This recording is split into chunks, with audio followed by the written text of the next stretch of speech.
Eyewitness News is also covering the economy for you at this noontime, and there is more bad news for job seekers here in Rhode Island. The unemployment rate increased by 1/10 of a percentage point for the month of March. Newly released numbers from the Department of Labor and Training show the number of employed residents dropped to 496,000. That is the lowest since December of 1996. But officials say new construction projects across the state are giving them some hope. We're starting to see a little bit of light. We're not ready to pop the champagne corks, but we think that things will improve, but it's going to be a long road. We have to be honest with people about that. It took many years to get here. It's going to take a while before we get out.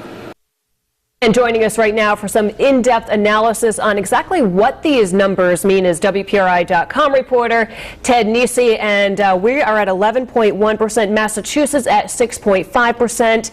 Not a good record here in Rhode Island. It's not good, Kat. I mean, you want to see, we're seeing some signs of recovery nationally, but Rhode Island just seems to be getting so little benefit from it. The way I look at it is we lost about almost 40,000 jobs in the recession. We've only gained back about 700, which is just a huge hole for the state to fill, and this is not the direction they want to be going. Right, and we just heard Director Fogarty not too long ago talking about construction projects here in the state.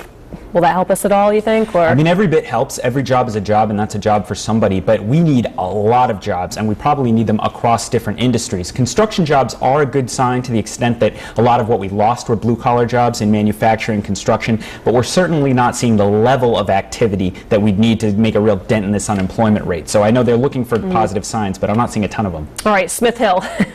What needs to be done up on Smith Hill to get things going? You know, for one thing, they probably need to take it more seriously. You don't get a sense of urgency about the jobs crisis up there. You do hear a lot about it, but you don't get a sense of any imaginative ideas being brought forward or anything too dramatic being done. I think there's always the question of how much the government can do, but in the end what we need is the private economy to get revved up for people to have more money in their pocket so they can spend, and that leads to jobs, and that's a virtuous cycle when it happens, but we're just not seeing it yet. Right, and we were talking earlier, is this just a Rhode Island problem, or you're saying it's That's a good question, Kat. Yeah. It's not just a Rhode Island problem, and in some ways those statistics can be misleading. As you said, and you're right, Massachusetts has a 6.5% unemployment rate, almost half as much as ours.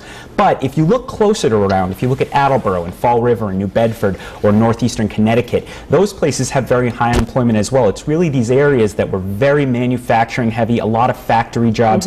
We just haven't been able to find a new economy that provides a lot of jobs for people to replace those. And so all through this area, we're still struggling to do something, and it's been now almost 3 decades of that. Okay, thank you. WPRI.com reporter Ted Nesi, thank you very much.